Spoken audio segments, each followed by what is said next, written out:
Okay, you're all very welcome. Thank you for coming back after lunch. Hopefully you enjoyed your lunch. I'm Michelle Lormer. I'm the chair of the Northern Ireland Ambulance Service. Delighted this afternoon to be asked to chair the panel on financial sustainability and creating our roadmap in Northern Ireland.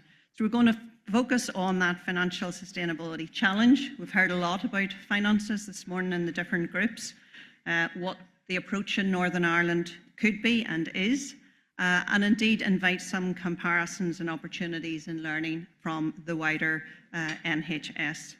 So we're joined on our panel, delighted to welcome Neil Gookin from the Western Health and Social Care Trust, Steve Sporey, who is the Southern Trust, and also today delighted to have Thea Steen from the Chief Executive of Nutfield Trust. Also want to make reference to the support to work that has been done by indeed John Bennett and the company Retinue, and we will hear more about that in due course.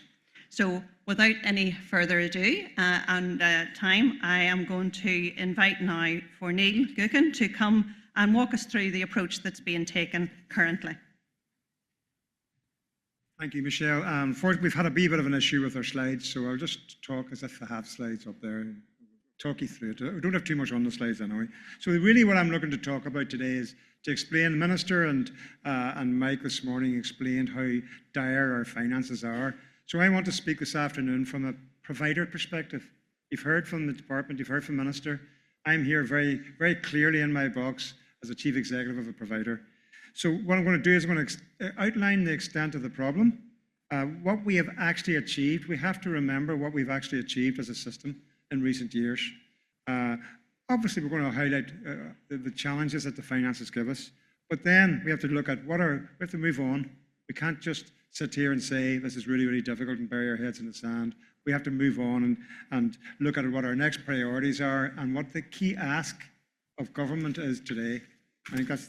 And towards the end, I will be inviting up John from Retinue to talk about some of the efficiency work that they've done with some trusts in Northern Ireland.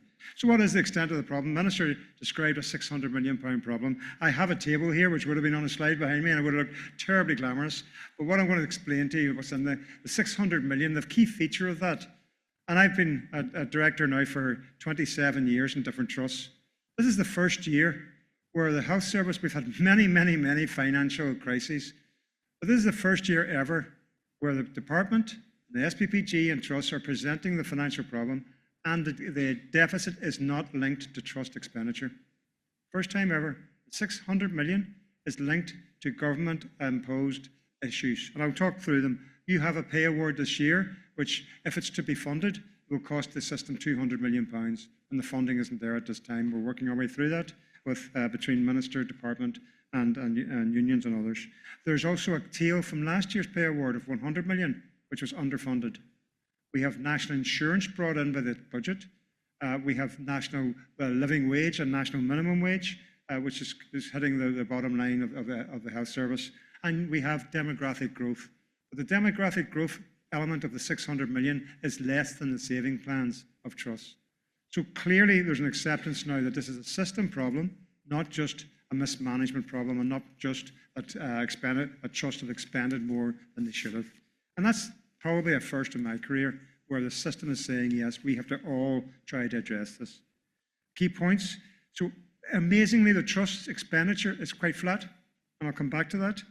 We have produced last year and this year the highest savings on record, 200 million as a system last year. We're 300 plus million this year. In addition, so that's clearly the best performance for years, but there's still a gap. The Minister explained it very clearly this morning. Pay is not yet resolved, and we can't continue on this cycle. And that's one of my asks at the end. So what is the problem? The problem is our population is aging. We have much more over 85s, and people in the room will know that people over 85 consume 11, 12, 13, 14 times the health and social care resources of a 55-year-old. Our mental health pressures are rising due to our economic deprivation and other reasons. The scale of our savings are quickly becoming beyond what we would describe as a doable ask. £600 million this year, not really doable. The system is already highly escalated. We have uncommissioned services at a level that have been unheard of before. We have community services gaps, which is creating flow problems in our hospital and community services. We have a voluntary sector, which is creaking at the seams because they've been hammered in recent years. We have staff burnout, and we're impending industrial action. That's the bad news. Let's look at the good news. The first time ever, we have no longer got off-contract nursing in Northern Ireland, a £123 million reduction in off-contract nursing. We have no agency social workers in Northern Ireland, and we have robust contract management. For the first time ever, HSC controls the market for agency staff in nursing. Trust spend profiles are completely flat, as I've said, and there's more regional working than there's ever been. We have the agency reduction programme, we have the enhanced care programme, we have the Gynae collaborative, we have a regional coordination centre, and we have now set up committees in common. So we are delivering value in every organisation at an unprecedented level. So let's stop beating ourselves up, first and foremost. According to Appleby and other reports, Northern Ireland needs at least 10%, probably more because it's a bit out of date, but at least 10% above English funding levels to deliver the same outcomes, due to our economic deprivation, due to our diseconomies of scale, and due to the health status of our population. We are currently at 1.5% above England. That gap is, believe it or not, £600 or £700 million, enough to fund our pay award, enough to fund our waiting lists over a number of years, enough to fund the flow in our hospitals, enough to fund our mental health issues, enough to fund our primary care challenges. So Northern Ireland as a bloc is funded at 24% above England. So that means the non-health and social care element of Northern Ireland are on average funded at 48% above English levels. So clearly the money, you could argue the money is in Northern Ireland, it's just been used for other reasons. So what are the next priorities? To me, as the organisation that has most recently gone through a recovery plan, there is actually both an opportunity as well as a threat in a recovery plan. It's an opportunity for an organisation to plan a solution to the finances in a planned way over a number of years. The locum and agency work that Karen and I are running, and along with many others, we are now very close. We're on the cusp of having one locum e-locum rate for Northern Ireland. We're on the cusp of having a locum framework. We have substantial reduction in agency nursing is coming along, and we are focusing in on vulnerable specialties because they, not only do they bleed money, they also are our major governance concerns in Northern Ireland. We are working on tariffs for step tariffs, thresholds, and have dementia recognised, and we are focusing in increasingly on clinical variation. So I'm going to now just ask, and when I finish this, I'm going to call John up just to very briefly talk about what work that Retinue have done to support the system. What our first ask is, give us time to deliver. The recovery plan, the most recent recovery plan in the West, 3 years to deliver 39 million, it had no impact on services. The quicker the ask, the more the impact on services. Proper recovery plan processes actually to support organisations through the difficulty. We review our service offering, because if the 1.5% premium over England is maintained, we have to offer a different offering to England, in my view. We need to reconsider charging, not just within the health and social care environment, and pay awards and elective care should not be optional extras in health and social care in Northern Ireland. So that's me. So I want to just ask John up from Retinue to talk through some of the work that they've done. Thank you.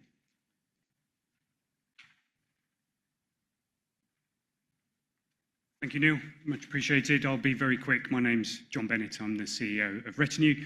We've been live now for 2 years with 2 trusts, so Southeastern and Northern, and we've put a platform in place that manages the locum spend. So locum workers coming from the agencies, we put technology in place which has given each of those trusts total visibility and control of that locum spend.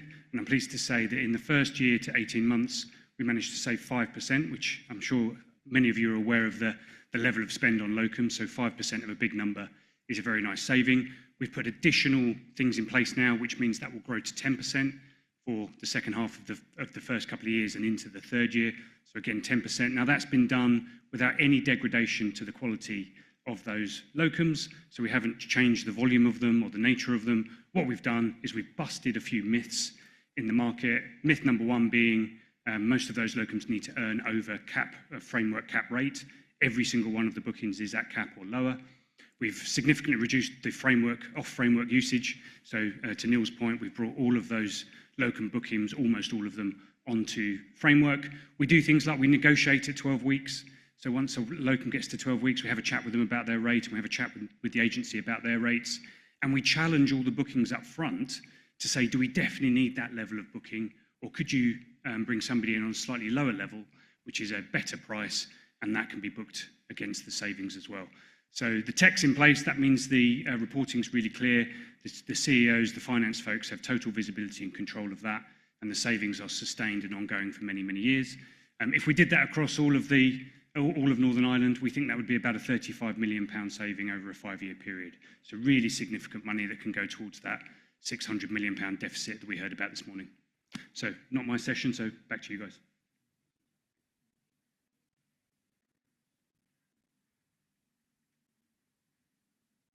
Good afternoon, everybody. My name's Steve Sporry. I'm Chief Executive of the Southern Trust. I've been working there for about 6 months now.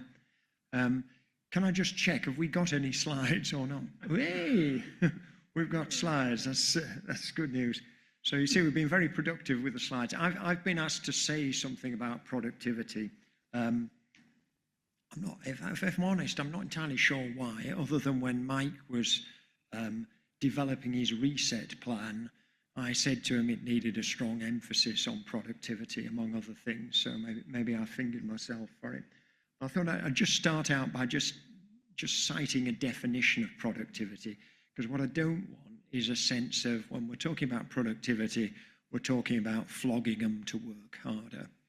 Okay, so let's just have a quick understanding of that.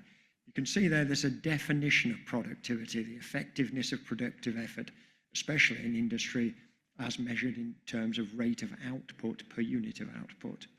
So it's how many procedures, interventions in healthcare, whatever our unit currency is, we produce relative to the amount of money we get.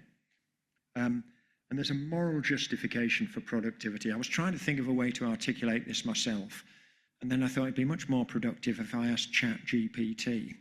And ChatGPT told me this, and I thought, that's perfect, that's what I would have said. So the moral justification for productivity stems from a desire for a positive societal outcomes, such as increased public service efficiency and a better quality of life through economic growth and innovation.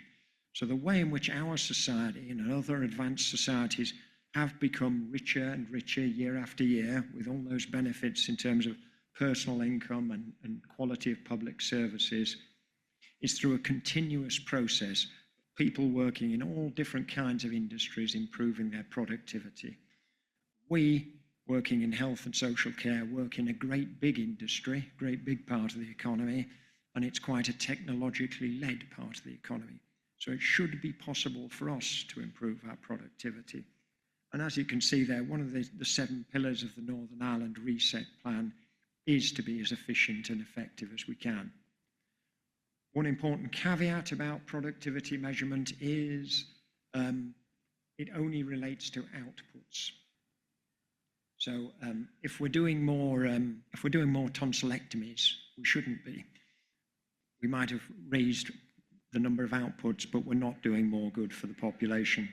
And if we're doing more tonsillectomies and they're all being readmitted to hospital with infections, the quality of the outputs has deteriorated. So we have to think about it in the round. Do I move the slides on from here? Is that, see what happens? Yes, I do. So this is a quick chart, a pinch from the King's Fund, showing the trend in productivity since the mid-90s across England.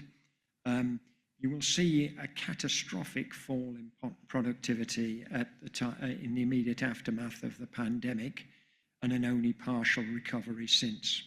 And there's a big I think it's King's Fund, there's a big report called the Productivity Puzzle. But why did healthcare productivity fall so much in the aftermath of the pandemic, and why has it failed to recover? And one of the reasons, undoubtedly, is we employed a lot more people, but we didn't really expect to squeeze the output out of them we might have expected. So If you quote from an FT article, the ONS published some figures on NHS productivity 2 or 3 weeks ago. So productivity in England did increase by 5.8% last year, and that outpaced, activity increased by 5.8%.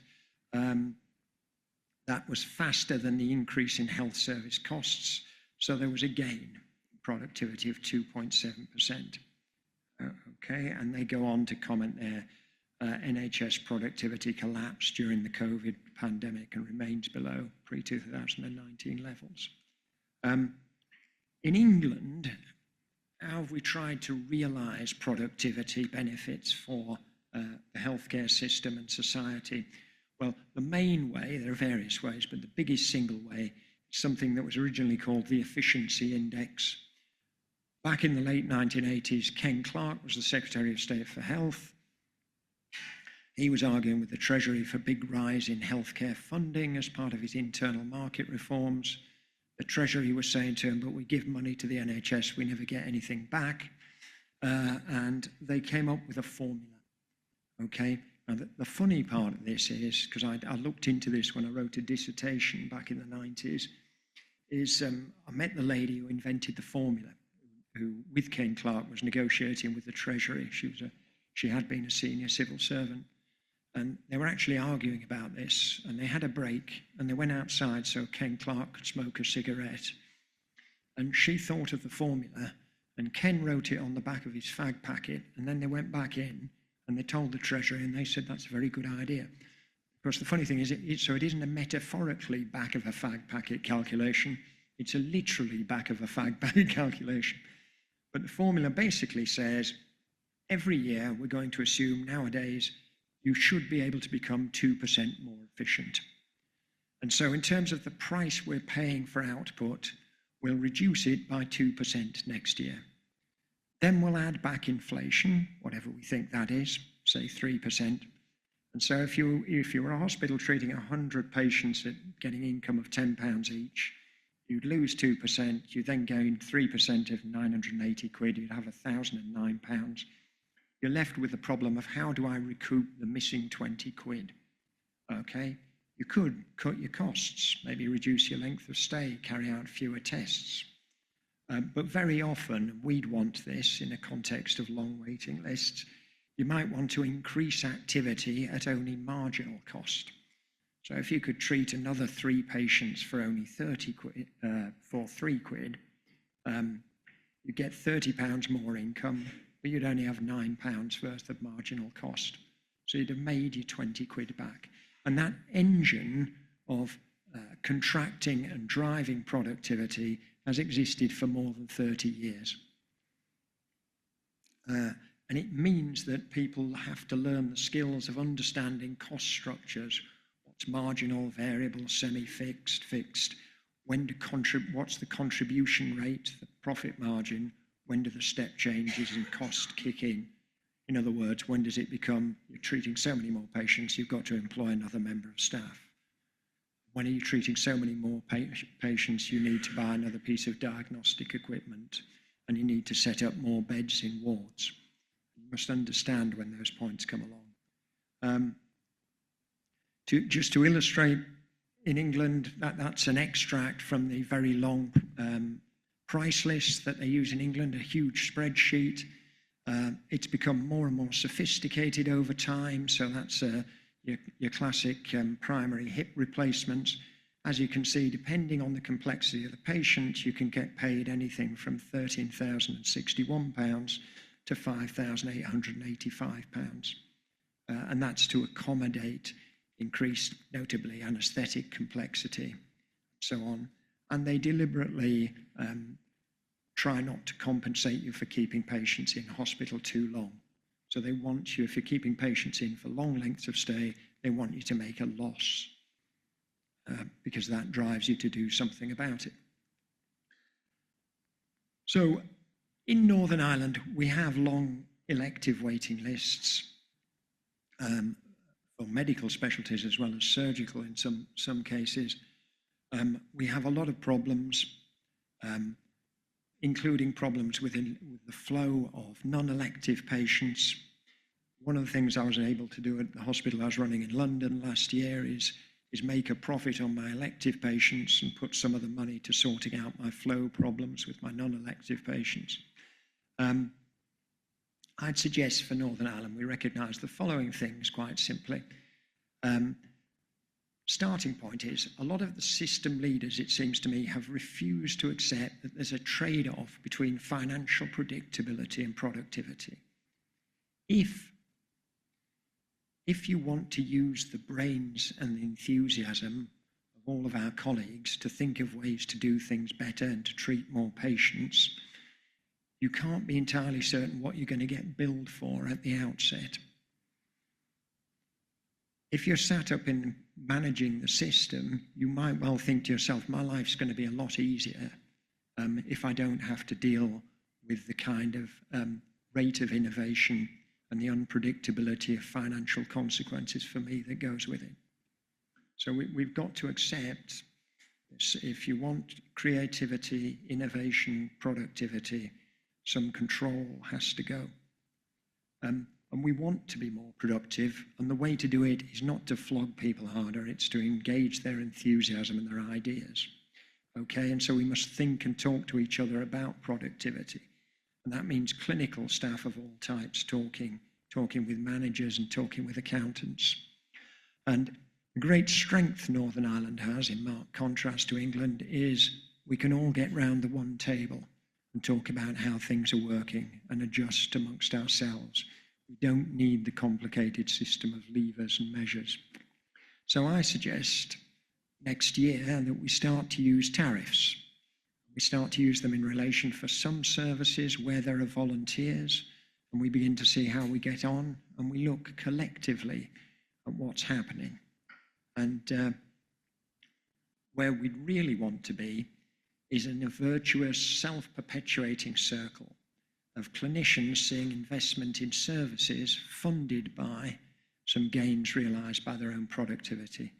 The best finance director I ever worked with, who effectively funded the building of an entirely new hospital in Salford through productivity gains, was extremely interested in the quality of process going on in clinical services and the extent to which his accountants understood it and talked to and knew clinicians. That was his whole focus. He barely looked at the balance sheet. What he was looking at was that interaction and understanding amongst people. And he was an inspiring guy to work with.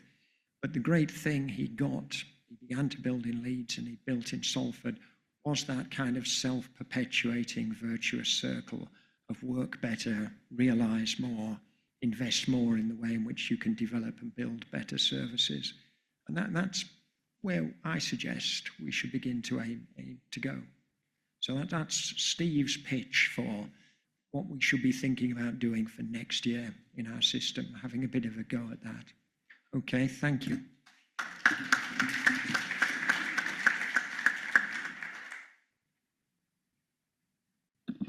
I always end up talking after much taller people. So, clicker? Thank you. Can I? Right. This is a much longer presentation that I give about productivity. You saw the people shouting at each other before, which I've given a few times, and I think the reason Heather wanted me to talk a bit about productivity and what happens, which is often this, and it's what Steve talked about. We don't have very productive conversations because we get into that situation. And language matters. The way we frame the debate about productivity is often in a way that doesn't engage people, doesn't engage clinicians. In fact, often the thing that will turn clinicians off the most is going and having a little chat about productivity. And it comes from a scientific language, it comes from a language of factories, and it really doesn't work. I feel inspired hearing about finance director who was going out there and having amazing conversations to really engage clinicians, because it often doesn't work. So we have to find a way of having a language that gets there. This is the language of clinicians: care, quality, compassion, equity. And those are the things that will drive better care. And better care can be more efficient, can be more effective, and can be more productive. What we tend to forget is that we have the poorest conversations about productivity in systems or in teams where we don't have the safety to have it. It's all very well for any of us to stand up and say, this isn't about asking you to work harder or work faster, but just looking at ourselves, we know that if somebody comes and talks to us about the fact that you used to do 4 and now you're doing 3, used to do 10 and now you're doing 6, it doesn't feel like the start of a conversation that's going to be fair and decent and open and productive. It feels like somebody's telling you off. So creating as a community of leadership, the way in which you can have that conversation about productivity, for me, is all about psychological safety. I can talk more about it. I think it's very well embedded in some of the programs that you have here in Northern Ireland. I've talked about it here before. But unless you have that psychologically safe space as an organisation, as a clinical team, you will never have that opportunity to have a really good conversation about what's going on.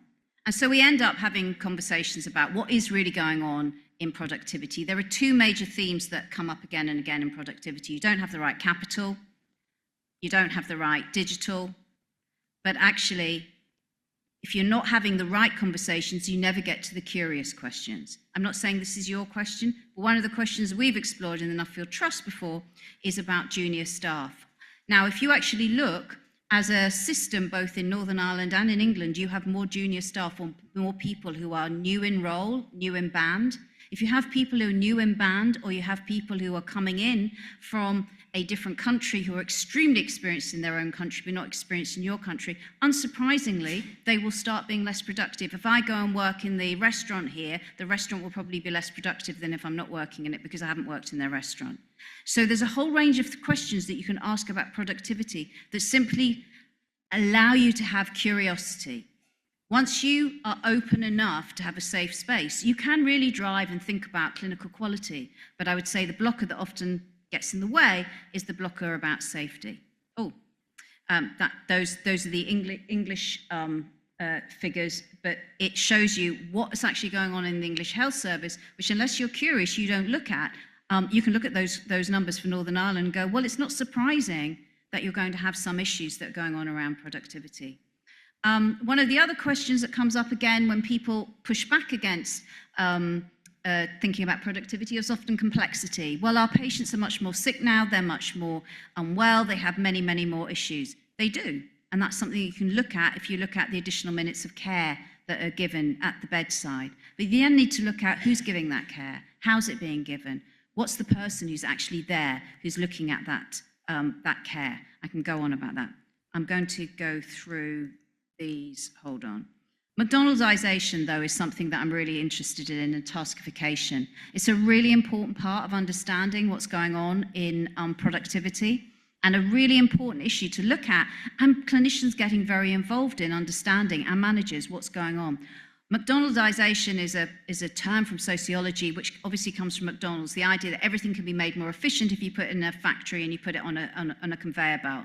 And what you end up doing is saying, well, we could make this service much more productive if we said, here's a task, and Thea will do this task, and Steve will do that task. Actually, what we see in the health service is sometimes you're unpacking holistic care, and you're actually becoming less efficient by doing something that looks, if you take a factory model, that it will be more efficient. We are very prone to taskifying in the health service, but we're not actually very prone to actually really evaluate what effect that has on our productivity. So I would want to say is something significant that anybody who's starting on a cost containment program and somebody who's looking at productivity really needs to think about. And the challenge you've got in Northern Ireland is absolutely immense. Data science is absolutely crucial, but using it alone won't make the difference. If you don't get out and talk to people, if you don't sit alongside people, if you don't actually look at what people are doing, which is what I hear that finance director does, you never make the change that you need to make. I've been incredibly quick, and I'm going to stop because I've got more slides, but I think we need to have a conversation.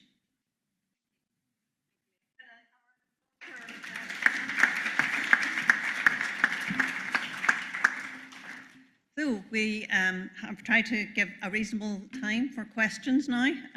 A very informative piece around the Northern Ireland, the English perspective and experience there, and indeed from Thea in relation to, and I've no doubt more of your points there will come up during the question. So have we a question we want to start off with? We're going to be a quiet audience. Any questions? Yeah, one at the back, Michael. Have we got a roving mic? There we go. Yeah. I usually can hear you anyway, Michael. Yeah. I'll try not to shout and the mic at the same time. Thanks very much, panel. Interesting discussion. Steve, very interested in your proposal. And when you suggested about perhaps next year trying tariff on a small number of areas for which people would volunteer, how do you see that working? What would prompt people to volunteer to try a tariff approach? What would be the incentive? Okay. I'd be really grateful. I'd tell them they were great. No, I think that's a conversation with people who might volunteer. But the fundamental principle is if we can generate a bit more of a surplus, you, the team that's volunteering, have to have some say in the way in which that money is spent, okay? So it's got to, it might be you need a piece of equipment. You want to fund some research. You need some better accommodation. I don't know what it will be, but the absolutely critical principle is some of it's got to find its way back to you as a team, and you as a team have to have some control how it's spent. Any other comments there? Seeing you. I mean, that was the experience, obviously, over a period of time in England, which is that when it worked, it was that not all of the savings had to be offered up into the pot, which was just for making a saving. I think it would be really interesting, given the level of savings you have to make as a system, to be able to create the opportunity for people to keep it. But that's the only place I've seen it work, where a proportion is kept. And Michael, I'll look at it from a slightly different angle. I think the great advantage of this will be to involve our clinicians much closer to our services and in service change. And I think that has been lacking across the board, and certainly in organisations I've worked in across Northern Ireland. Our clinicians have to own their services more. We have to involve them in the decisions around the services, and they need to know the numbers behind that service. Thank you, Michael, for that. And can I just ask if you can introduce yourself and just say where you're from and you're asking a question, just so we're aware. Any other questions then at this stage? Yeah, one in the centre, gentleman in the centre. Good afternoon. Aidan Dawson, Chief Executive Public Health Agency. You used the phrase, Thea, I think it was around candour. I'm now looking where I wrote it down. Just bear with me. You said, yeah, if we move towards psychological safety and we had felt permission for candour, and yet we've had a number of public inquiries across Northern Ireland, and one of the outcomes is a real drive for a duty of candour, which is different. And I was just wondering where you balance the two between felt permission against a duty of candour. Yeah, so I've worked in the English system as a chief exec before I came into the job that I'm in, and as you'll be aware, duty of candour is something that is a process within the English health system. I don't think it is particularly valuable. The duty of candour process became a tick box process. It became, sorry, I'm going like this because I actually can't see you. So if I go like this, then I can actually see who I'm talking to about, or maybe not. So for me, and I can't say we've done any research on this, there is nothing that suggested to me that duty of candour really shifted the dial. But the work from Amy Evanson, which has been now looked at so extensively across the world around psychological safety in teams, really does shift the dial. And it's not just fluffy stuff. On my slide, you may have seen, and I talked last night about, I try and use examples sometimes from the private sector because I think sometimes people take that more seriously. So Google did a huge piece of work to look at their most productive teams across the whole of the world. And they tried to understand which were their teams that were doing the best. Were they the ones with the best coders, the best engineers, the best accommodation? And what they found was they were the teams who were well led. And some of that leadership was about the psychological safety leaders created to make mistakes that allowed people to learn, that allowed people to grow. And they really embedded an understanding what psychological safety is and how you teach that and how you support that. And how as a leader, you constantly model, I've made a mistake, I got that wrong. And you're very open about it. My personal experience was duty of candor, didn't necessarily drive that. It drove a tick box culture, which was, if I got a complaint, you had to have answered it in 3 days. You had to say you were sorry. I think it did help on one level, which was that it had become very defensive practice and people were finding it very hard to even say, I'm sorry. And it maybe helped that. But for me, the research is profoundly impactful about what psychological safety can do over and above duty of candor. And I know a recent event that I was at RQIA where they launched the Being Human framework and had done much work in relation to culture across the health service. And they talked a lot about the psychological safety of individuals able to learn from things that hadn't went to plan and to speak up. So the piece about candor is important, but it's how that leadership encourages that. Steve?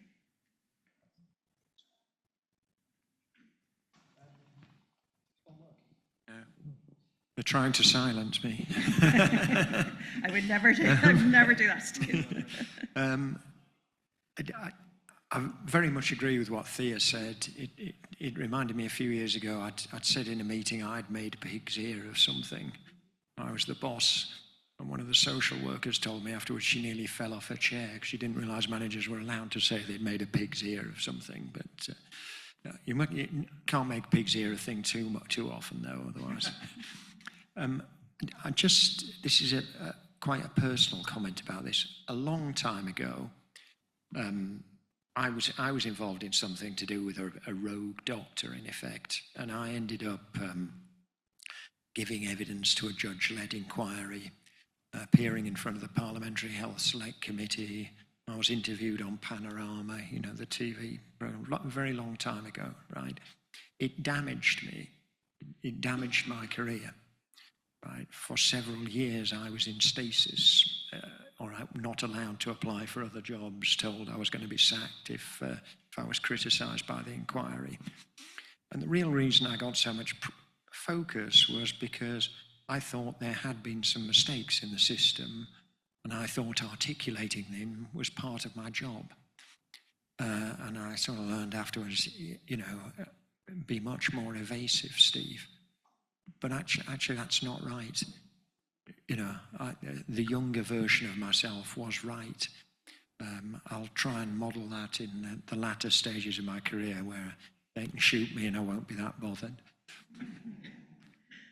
And I suppose if I can just take the privilege of the chair position here and probing that a bit further, and thank you for that personal relation to that.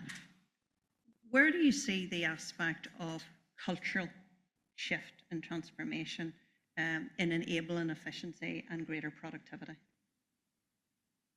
Shall I have a go at that first? I think it's almost a symbiosis of the things we've been talking about. So it is that incentivization and interest in process. But if it's done in a context of a team talking about things where they've got access to the relevant information about outcomes, experience, outputs, money, and every member of the team feels able to articulate what they believe to be important to them. And sometimes that will be somebody quite junior piping up and saying, I can see a way to improve a process to make us more efficient. And sometimes it'll be a more junior member of the team saying, if we do that, we'll make it worse for our patients. But it's that culture of honesty and trust born through a sense of shared endeavour. The trust board I think about most fondly was the one in which we were most challenging to each other as executives and non-executives. And we were challenging because we had a real sense of purpose.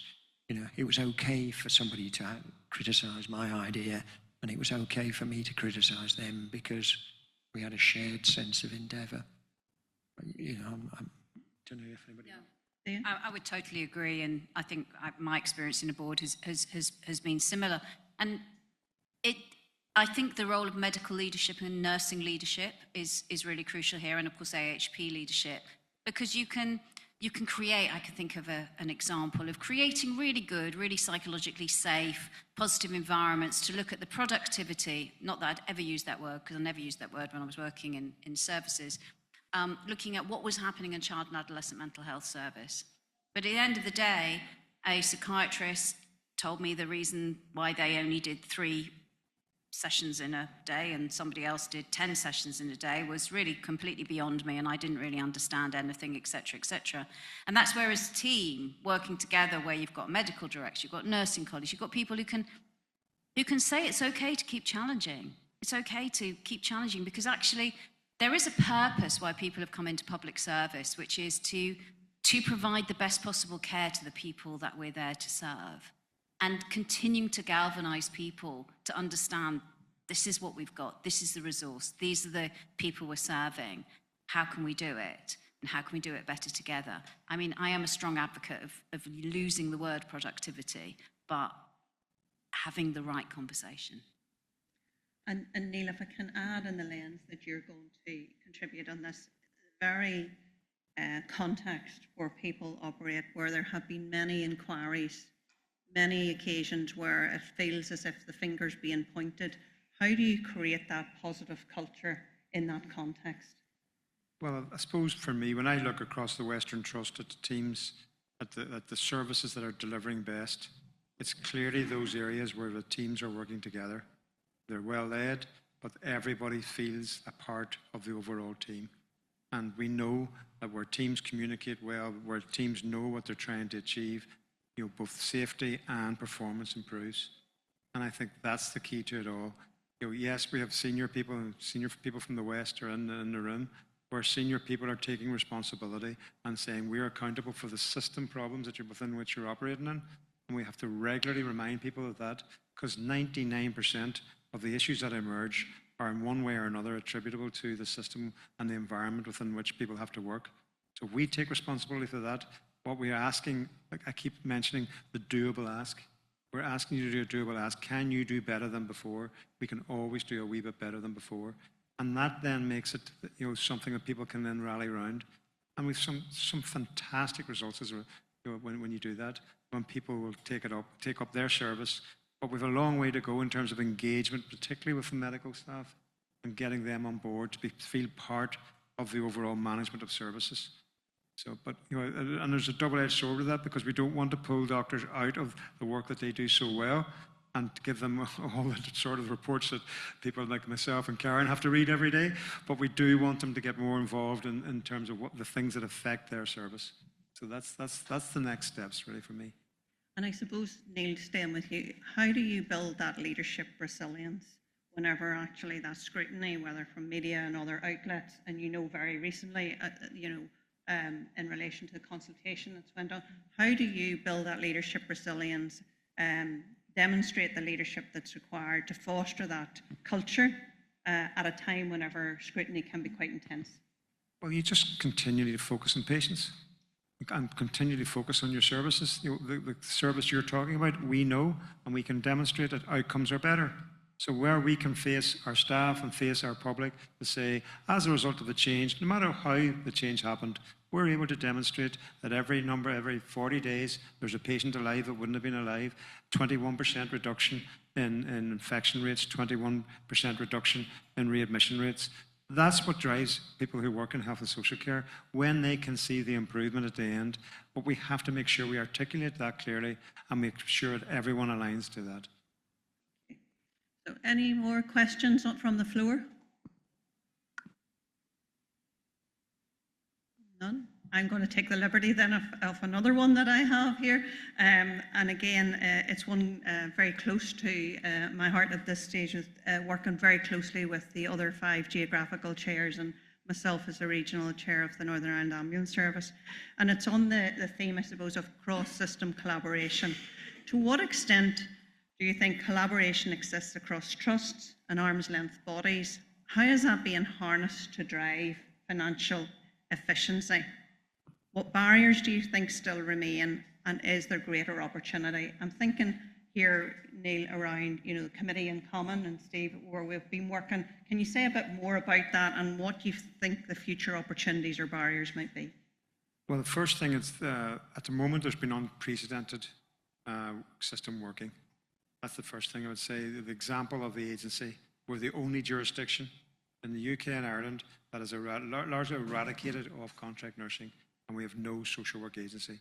That was done through everyone working together and everyone having skin in the game. Some trusts, when we first set the rates for the contract agency, reckoned they were going to lose a bit of money. It was going to cost them a bit more.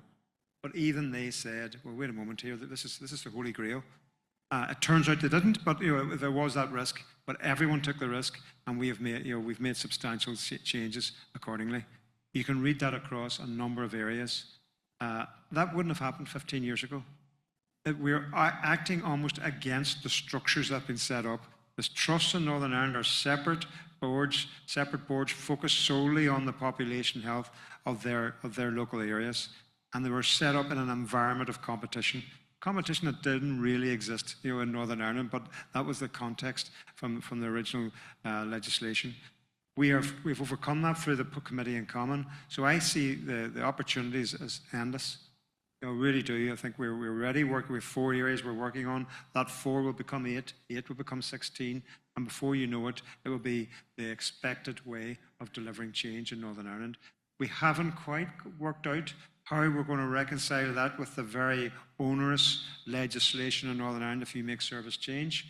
You can't just stand services down in one area and start them somewhere else without going through some fairly unique processes. So we have to be mindful of that, and maybe we have to change some of those processes, because we have to view Northern Ireland as one system from here on in, and because the population deserves that, and you can't have one population having a much better outcome than others. You only have to listen to this morning's presentations. The health inequalities of Northern Ireland are getting worse rather than better, and you cannot have the affluent people of Northern Ireland having a very rosy health and social care service, while 2 populations in particular having really, really bad expectations. That is not acceptable in 2020-25. So we have to change. And Thea, you spoke at a workshop this morning in relation to a previous role that you held as Chief Executive, where you did surrender that sovereignty or accountability piece over, and it's an uncomfortable space. Yes, so I've been involved in a committee in common over a population size that was a bigger population but a smaller geography. And I talked a bit in the conversation we had about governance around, it is uncomfortable. It's uncomfortable. And even when you achieve something together, it's great, but there's always a pull and a dynamic with your own board and the committee in common. And I think as it goes along, being clear about the sort of frameworks that you're working within and the flexibilities that are there locally is really important, because there must remain flexibilities. But I did talk about where we made a decision as an organisation to say that a service should be run by another organisation that had more skill and more ability to run that we felt the way it was developing than we had. And that was a really, really difficult process to take my own board through with my chair and to go through with the committee in common. And to be honest, even in the committee in common, there were some people who in the corridor would say, I can't really believe you're doing this because you're losing power. Because I gave up what was perceived as quite a prestigious service. A regional service was seen as quite prestigious. But I think those are the psychological spaces you have to go into, which are about that collective purpose, that collective way of working rather than individual power and control. And it's hard. You've had a long time of different behaviours. And Steve, did you want to comment on that? So cooperation, can I trust Neil? Mr. Naive here thinks he can. I'll be frank. I mean, I've worked here for 6 months. I have been really amazed and pleased at the friendship and trust that exists amongst the chief executives in this system, right? So I was the new boy, but they were really nice to me. And I discovered it wasn't a facade. They really are open and cooperative with each other. And that's a great place to start from. I agree with Thea. You know, there will be a moment of truth where somebody has to give up something for the greater good, and that's when the rubber will hit the road. I hope that our committee identifies a work programme where it has some things that are quite quick wins, you know, pretty soon. For instance, Southern Trust is very short of haematologists. Is there a way to cooperate to have a regional haematology service, you know, because those ongoing labour shortages aren't going to go away. Now, frankly, providing a service at the moment at enormous expense using locums. But, you know, part of the conversation might be if I can obviate the need for locums, because for the sake of argument, Belfast Trust helps out. Should Belfast Trust get half of the savings I make? I think they probably should. I'm sure they think they should get 2/3 of the savings. But you know, there is that kind of conversation, and then there's a longer term, more strategic pieces of work which are best run by trusts. You know, we all seem to be trying to replicate the same portfolio of mental health services, but in England, mental health trusts, you know, tend to exist on larger population footprints. Should one trust be doing eating disorders and another one doing forensics, you know, for the sake of argument? What about a shared pathology service at some point, you know, well down the line in the future? I think we need to let things evolve a bit organically. Thank you. And indeed, I echo the trust and the relationships that's being built across the 6 chairs is equally positive, and it will be required, no doubt, in the decisions that lie ahead. Our time is almost up, folks, and you know, we've had a focus on system leadership, on collective action that's required. We've talked about some challenges around unresolved structural and indeed cultural blockers. But I wanted to give, I suppose, the last word to the panel. And with this room and the amount of experience, the wealth that is in this room, what is, and I'm going to ask for one of each of the panel, what is your strategic call to action for those in the audience leaving this session at this conference? Thea, starting with you. I always hate these ones. I think I'll probably say what I always say. It's got to start with the right culture. If you have the right culture and the right team working, you can do a lot of this. Thank you. Steve? Go back to your services and talk to your colleagues about how can we do a bit more, a bit better.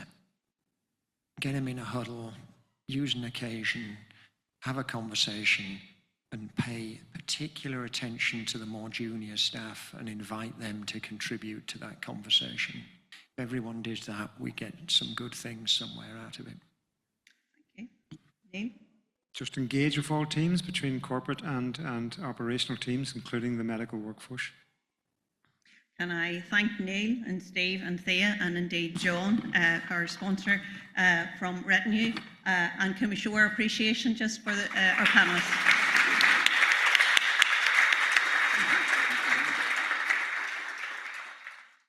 So in this session, health and social care services in Northern Ireland, as you well know, are at a point of inflection, with costs escalating beyond half of the public sector expenditure. I remind you of the 4 shifts that we're concentrating in the conference today. You've heard the 4 shifts: hospital to community, treatment to prevention, analogue to digital, and people to partners.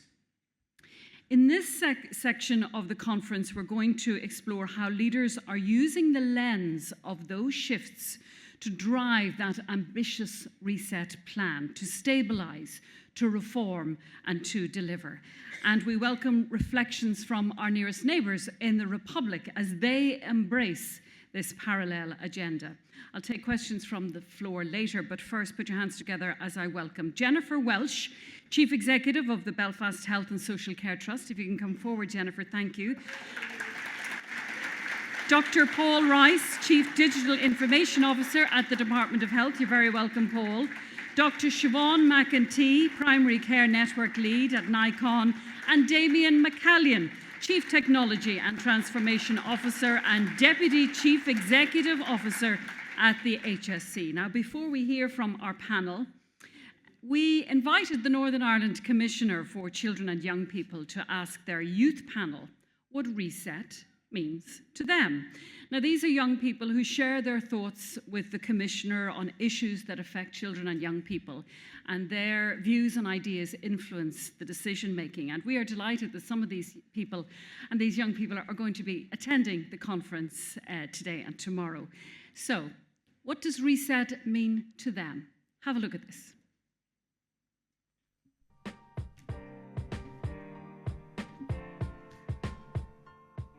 Us in the spaces we use, both online and in person. Make sure children are aware of what's going to happen and that practitioners are trauma informed. School nurses should do more in health education. It'll be great to have mobile clinics. RSE should be taught to us by professionals, the people that we don't personally know. Children should design the places they're going to be treated in. It would be great if there were support groups for young people with the same conditions. It'd be great to have a cancel button on the text from the trust to allow people to automatically cancel appointments, and then the slot can be sent to another person. It would be great if we could get reliable health information off Instagram and TikTok. Use technology and quality assurance. Health information should be given on social media. Text and us should be brought back, but promoted differently. I think we need more updates on waiting lists regarding where we are. Wouldn't it be great if you could access your medical records online to save you the hassle of having to contact your GP to go digging for them? It would be great if we could get young people to volunteer in non-medical roles to help backlog. Help us develop the skills and confidence to make decisions about our own health. Keep talking, keep listening. Paul and Damien, I love that. A lot of technology involved in that. And of course, the new technology generation. What I'm going to do here is go through each of the panel members who will give us their reflections on the Reset plan. Ask a few questions, and then open it to the floor. We want to hear your questions or your thoughts, and we have roving microphones on the floor for that purpose. Jennifer, Chief Executive, Belfast Trust. As I said, the Reset plan, it is ambitious. Mm-hmm. How is your trust progressing in that regard? So I'm really going to speak on behalf of all of the chief executives and reflect a little bit of what's going on across the system. And I want to take 3 of the pillars of the Reset plan and describe some of the things that we're doing. So I'm going to talk about being as efficient and effective as we can be with the resources that we have, adopting a whole systems approach to optimise the whole of Northern Ireland's health and care workforce and estate and reducing the level of unwarranted variation, and also creating the system and the structure that supports collaborative working and decision making. And I'm actually going to start with the last one of those, creating the right system and structure that supports how we work collaboratively and the decision making and the leadership alignment that needs to go with that. So Mike alluded to this this morning along with the podcast with Matthew. One of the things that we have in place now is a senior leadership group, which is led by Mike as our permanent secretary, but it comprises all of Northern Ireland's chief professional officers, our deputy secretaries, and the chief executives of the larger arm's length bodies. And together, we are the senior leadership group for health and social care in Northern Ireland. And this is a different approach to how we have worked previously. We are now the collective voice of the system. And from a provider perspective, some of you will be have been at the session earlier on, we now have what is called a shared committee in common. And what that means is the 6 larger provider organisations, so the 5 health and social care trusts, along with the Northern Ireland Ambulance Trust, have each created a subcommittee of our respective trust boards. And that's the chair, the chief executive, and another director. And these 6 groups have come together as a shared committee in common. So doing this is creating the system and the structure that allows us to more effectively deliver the 2 other strands that I mentioned. That whole systems approach to how we do things in Northern Ireland, optimising our workforce, looking at unwarranted clinical variation, and making sure that we're making the best use of the entire estate. And also within this, to be as efficient and effective as we can possibly be, along with the resources that we have. So it is early days, but we have 4 areas of provider collaboration. So over the last few years, we as a group of chief executives have already decided we want to do things differently and we want to work together. And we've grouped those 4 together now as part of the structure that comes into a committee in common. So we have a regional coordination centre. We have a chief executive sponsor, which is Maxine Patterson from the Northern Ireland Ambulance Service, overseeing how we are delivering our unscheduled care services across Northern Ireland. We have a project on gynae services led by Roisin, again, looking at best practice right across all of our trusts. And we can see that there's a really good service model in the Western Trust. And if it works really well there, let's roll that out right across Northern Ireland. There's no need to start from scratch. We have one on enhanced care that I'm leading. We all know that we have seen a very increased usage of one-to-ones, as we call them, and specials over the last few years. We've seen a huge increase in this since COVID. So the number of people with very high acuity in our wards are being discharged. And how can we work more effectively and consistently, both in hospitals and with our partners in the independent sector, to make sure that we're delivering the right care for an individual, but also in as efficient and effective a way as we possibly can. And then the final area that I wanted to mention was in and around work to reduce spend across locum and agency usage, and that's being led by Neil Gookie in the Western Trust.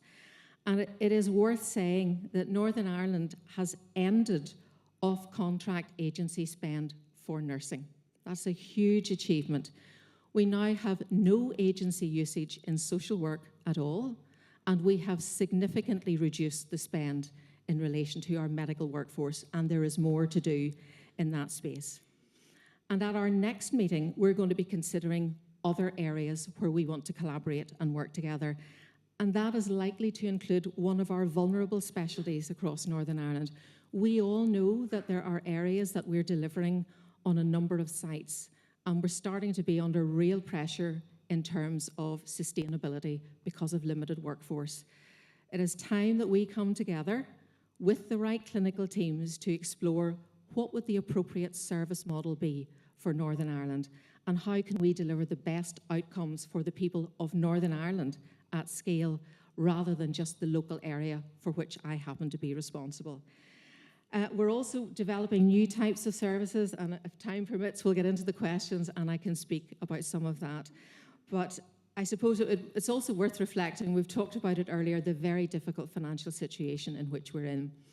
And I believe that us coming together, we've talked a little bit about this in terms of that reduced spend across locums, we can do things much more efficiently and effectively together. And I was struck by something that Mike reflected on last night when a number of us were together.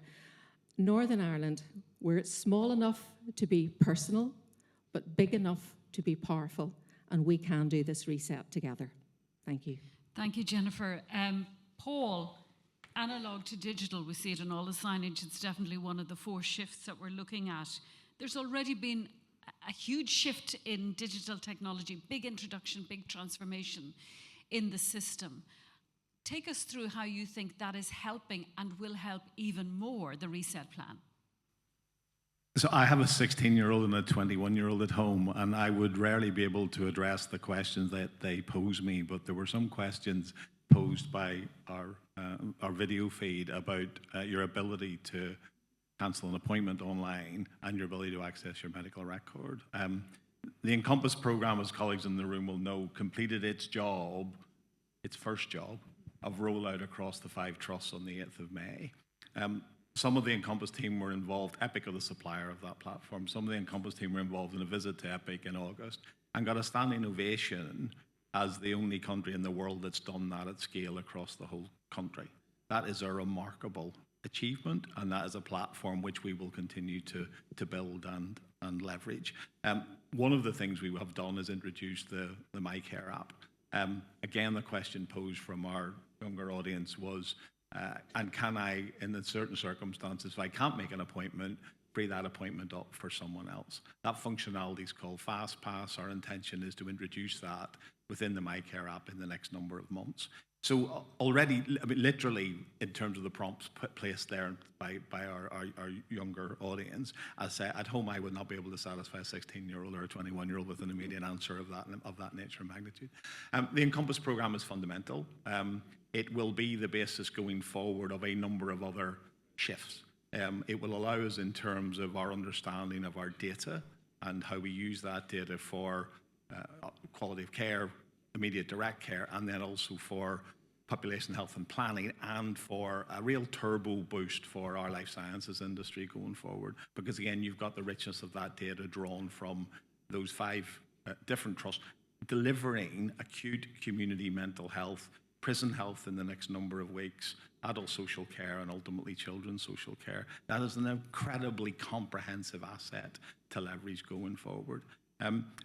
The other thing that will ultimately allow us to do is that we've got a long-standing history of a product or a resource called GPIP, where our primary care colleagues have been digitized for a very long time, as they will tell you consistently. And that data is now flowing into, or has flown into, an area where it can be curated, and we can use that in combination with that data that's captured within the Encompass Epic platform to really talk about lifelong care and patterns of care and provision and outcomes. Because again, our business is not about inputs. Ultimately, it's about outcomes and the extent to which our population's health is improving as a consequence of that. Those assets are fundamental, foundational, and you used the phrase inflection point, I've used it since I arrived. We are now at the stage where it's in how do we build, move forward, and utilize those more effectively. There was a session today from colleagues at BSO about Equip. Again, really important, the backbone of the way in which our assets are understood. So if you've got a model that allows you to understand your outputs and your outcomes, you have a model that allows you to understand your inputs, you put those together and you can make better value-based healthcare judgments going forward. The other thing I just want to say was ranging along, a bit like Jennifer, just ranging along. The other thing that the Reset Plan is very intentional about all of these elements. So analog to digital and some of those assets, but treatment to prevention and people to partners. Digital will play a part fundamentally in the next iteration of those sorts of ambitions, whether it's within the construct of the neighbourhood model, whether it's in the construct of some of the stuff we're going to hear about later on this afternoon, of the behavioural insights work that's being done. All of those present us with opportunities and prompts about how we're going to use our digital and data assets in a fundamentally different way. So we will have them at the heart of the way in which we organise and deliver services, but we will also be using them to change the narrative intentionally in a way that moves us into that treatment to prevention and people as partners space. And engaging with staff and upskilling is a vital part of that as well. It is, and then again, that journey has been one that, to the credit, it's a thread that to some extent Jennifer's, the real, at the heart of the Encompass program was one organization learning and rolling that insight and skills and capacity into the next one and the next one and the next one. We actively supported people through that journey across those 5 trusts. We actively had staff from each of those trusts at the go-lives for subsequent trusts there, at the elbow, holding people's hands and supporting them. We need to keep working in that vein and in that spirit as we go forward. And a challenge that was set consistently in the sessions I've been in today, we need to engage with our public across the age spectrum, across the literacy spectrum, across the data literacy spectrum, and make sure that they can be equal players in these relationships going forward. Siobhan, primary care is crucial across all of the 4 shifts. How do you see primary care's role in the Reset plan? I think for primary care, Reset is an opportunity for us all to pause and reflect and think about what is working now. You know, the transformation, just looking at the treatment to prevention. Prevention is our backbone. Hospital to community is probably the biggest one for us. We would think that there has in the past been a drift left, but not a shift left, as in resources often haven't followed the work. This gives that opportunity for work to be done closer to the patient and in primary care or the communities or with voluntary sector. It makes, I think it's important to realise that it's not all about me, but it's not all about the hospitals reducing the work on the hospitals or reducing the pressure on the hospitals. It's important to design a system that is accessible and sustainable and close to the patients that we need, that we need it there. Pockets of this are happening already right across, primary care undergoes transformation all the time. We're very agile little teams in our own little teams, so there's always transformation going on. But just the MDTs in place, hopefully they will roll out more. But there's some amazing work that's already being done there. And the work of the PCN, which will be all the professionals in primary care, it's really about bringing their voice to the table. 95% of your healthcare needs during your whole lifetime will be met in primary care. And yet we don't really have a voice at the table. So this is perhaps our chance to make that happen and to be able to influence. We're very privileged in the position that we're in, that we can see right across the sector. So we can see the pressures in elective, we can see the pressures in ED, we can see the discharge pressures as well as our own pressures. So we're in a very unique position that we can see where the difference that small investments could make for much bigger outcomes. And also as part of that reset, we have people as partners. And I would have thought of primary care, that's a crucial element to bring people on board, that neighbourhood model. I think that's really important. And people, we are the front door of the health service. So we have people as partners all the time, okay? But I think it's important to have partners, patients as partners. I think it's really important that the patient voice is heard, but also that we are partners within primary care, within dentistry, optometry, pharmacy and general practice, that we're all part of the one team that can influence for our patients. We would be our patients' advocate. We work and live in their communities. Damien, across the border, dealing with similar issues in the health service, waiting lists, tight budgets and all the rest. What changes have you made that your northern colleagues can benefit from? Yeah, we face very similar challenges. We spend about 27% of our expenditure in government on health. That's growing year on year. We've seen a lot of growth just because of the economy in recent years, but with what's happening globally, this budget this year is a lot tighter, so we're starting to see that probe, I suppose, and rightly so, from government about getting more value from that health budget. So in some ways there's some similarities in that regard. We have a national health policy which is called Sláinte Care, which all parties are fully behind, which means there's no politics, of course, in healthcare, which is entirely untrue. But at a macro level, I suppose, you have that policy that applies across the board, and that's still advantageous. It's probably relatively unique, but equally, when you get down into it, as we all know, politics plays a part. What's interesting on the reset, just reading up on it at the weekend before coming up, is there's a huge amount of similarities in terms of the areas that you're trying to address to the areas that we're trying to do in terms of the solutions. What's positive about the way it's pitched is it's very much about the solutions, not the issues. You mentioned the budget challenge, you mentioned the ED pressures, the winter plan is due out here in Northern Ireland. We're in a similar position going into the winter, the waiting list, children's services, there's lots of challenges. So I like the fact that the reset is pitched in terms of positive actions that you can take to address it. And I won't go through all of them, but some similarities, just to say on the digital side, I do think you've created a really solid foundation. I know from talking to people, there's lots of things that people want, but I wouldn't underestimate the achievement you've made to get to that stage. We're a long way back, and we've been working with colleagues up here to try and learn from that. A lot of our people have been in the Belfast Trust and with the national side and linking with Paul, so just to maybe put that there first. And that's despite in the south having all of the big technology firms there, so recognising that, I think we've a lot to go, but government are committed to that. And that's one of our priorities in the programme for government, is to improve and digitise the health system for the reasons the young kids set out there in terms of what the public expects and what our staff expect as well. When we were going in for approval recently for our business case for our electronic health record, one of the consultants sent me a medical chart.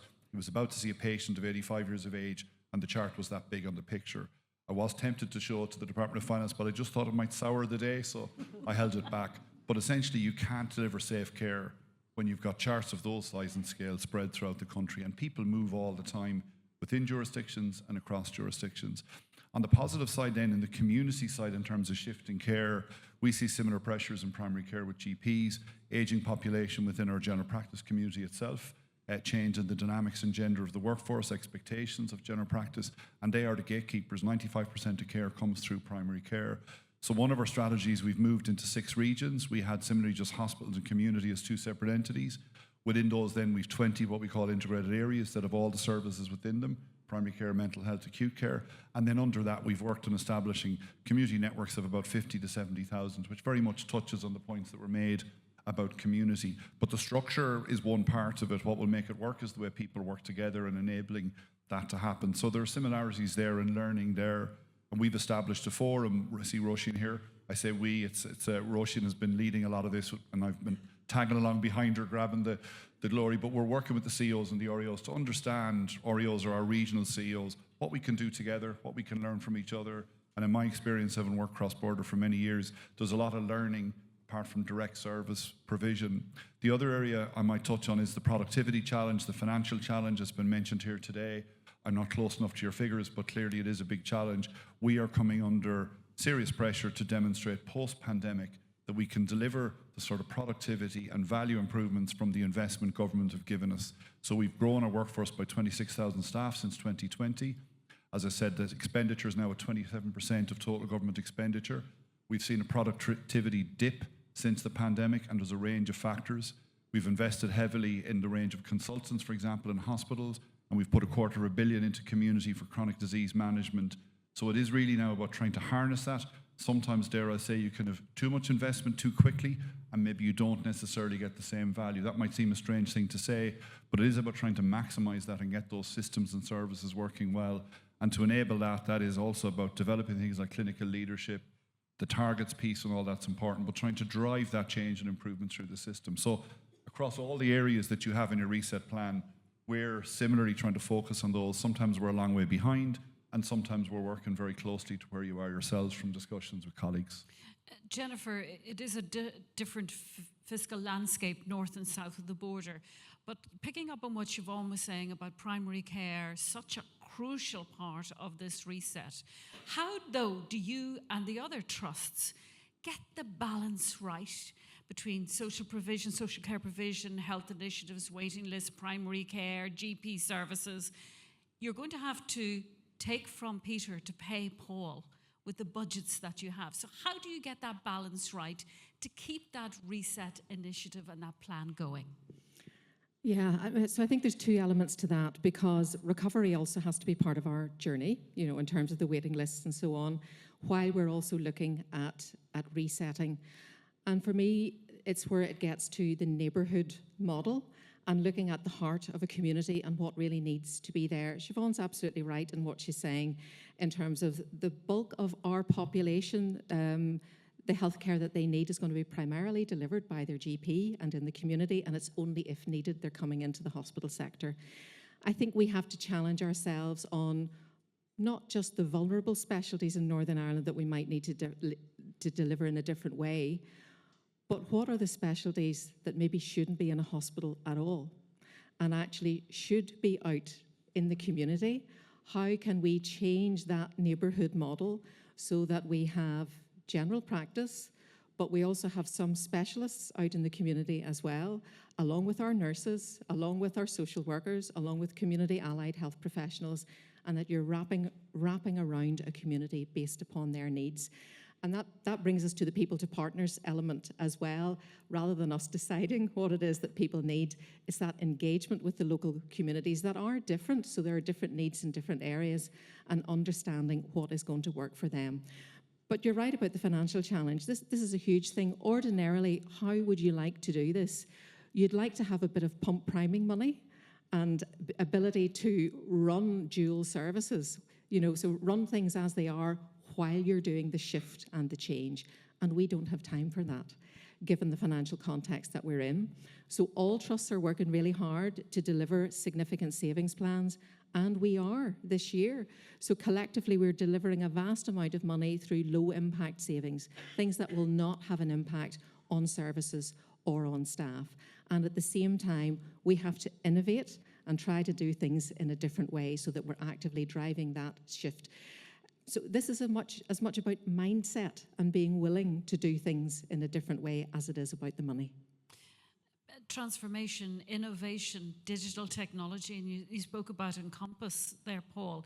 But when will we see more of that in primary care, in the neighbourhoods, in initiatives that can cut down on those health inequalities that we have? And Michael talked about that earlier. Where can we see that digital intervention there? So there's a suite of resources that primary care currently have access to. I'm not sure every primary care practice necessarily feels that they're exploiting those resources to best effect. So we need to walk alongside colleagues to understand why. What is it about the way in which some of those products may not be delivering what you need? We have, I referenced earlier on our partnership ostensibly with Epic. We are now moving to a situation where we will have one provider of core GP systems in this country going forward. Optum are in the house, as they say.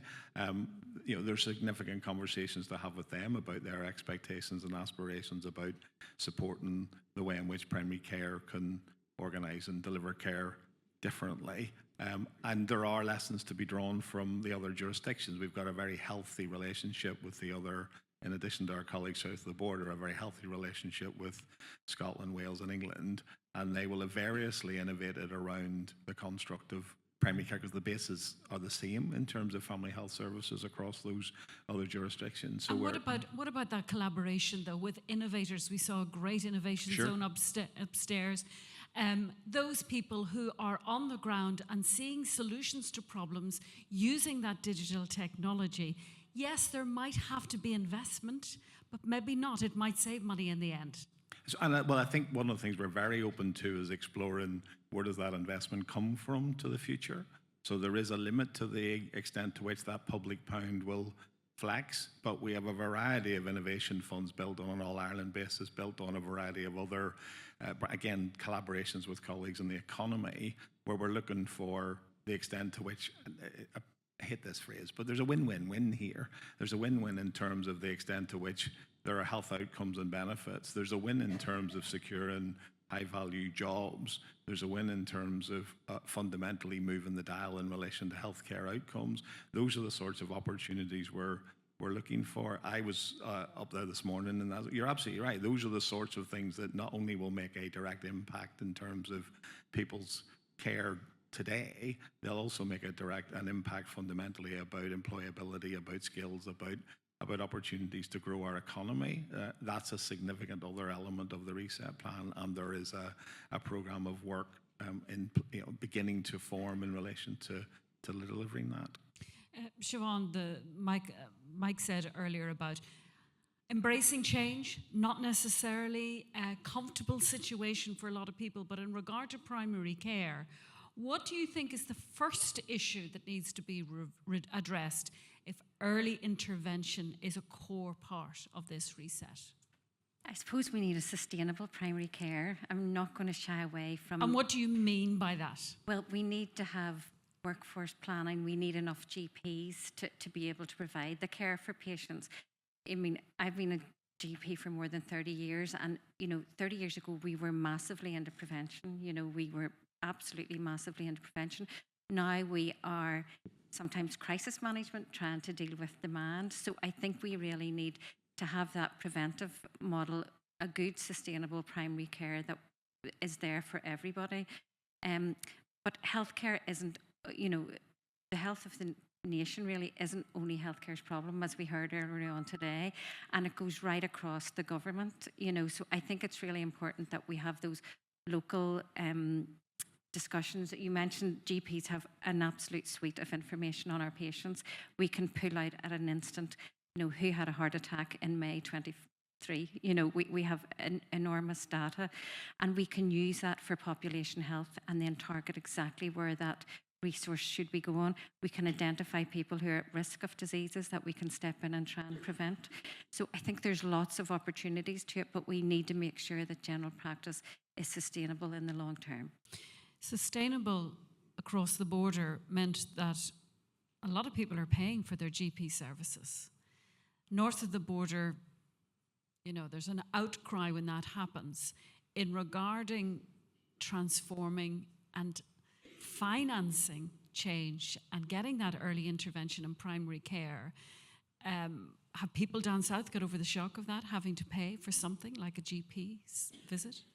I suppose it's built into our system for so long that most people probably see it as a facet. Like, we have an unusual system. We have a full public healthcare system. You do pay for primary care, but 40% of the population have private health insurance. So there's a tension there.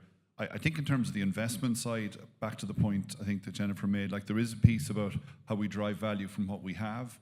I mentioned clinical leadership. I think that's going to be key. We do reimburse our GPs to participate in, we've developed those chronic disease teams I mentioned around diabetes, respiratory and cardiology, and they're multidisciplinary. The consultants work out of the hospital in those primary care centres. Now, that's a challenge. Hospitals are big institutions. People who work there tend to like to stay there. So there's often a challenge to shift people out in that regard. And then we have GPs in those teams as well. It's very early, but we're seeing some positive signs about being able to deal with those patients who have multiple conditions or those type of chronic diseases in the community. And we have other arrangements with general practice. So I think it's probably straying a little bit from the question, but it links into that community piece. I do think there are certain conditions. It is about trying to prioritise those and identify how can you move some of that work out of the hospital. It's very hard to shift resources from hospital because you take 10 patients out, there's another 10 patients going to come back in. So it really is about probably as well prioritising new investment in whatever shape that be, big or small, for the community services. Okay, I'm going to open it to the floor. We have a couple of roving mics. If you put your hand up so I can hear you and see you. Any questions from the floor? I have a big bright light shining in my eyes, so make sure, here, down the end. If you could just stand up and introduce yourself, thank you, to the panel. Hello, my name's Charles Little. I'm lived experience mental health homicide. The shared committee in common, how does that actually work? Who's the chair? Has it got teeth? Can it make decisions for the whole region? If it can, what's the PHA and the SPPG doing? And if it doesn't, is it like the UN Security Council where everybody has a veto? Siobhan rightly said that the GP is the front door to the health service. And that's exactly how the public see it. That's how I see it. And when you walk through that door, whatever happens next, you expect to just be a smooth operation which will take you wherever you need to be in the province to get the care you need. So all this business of different trusts and primary care and that sort of thing is completely lost on the public. So that shared committee effectively needs to be the management board of the regional trust for Northern Ireland. Now, if it's looking at everything on a regional basis, where's the head of the regional mental health service?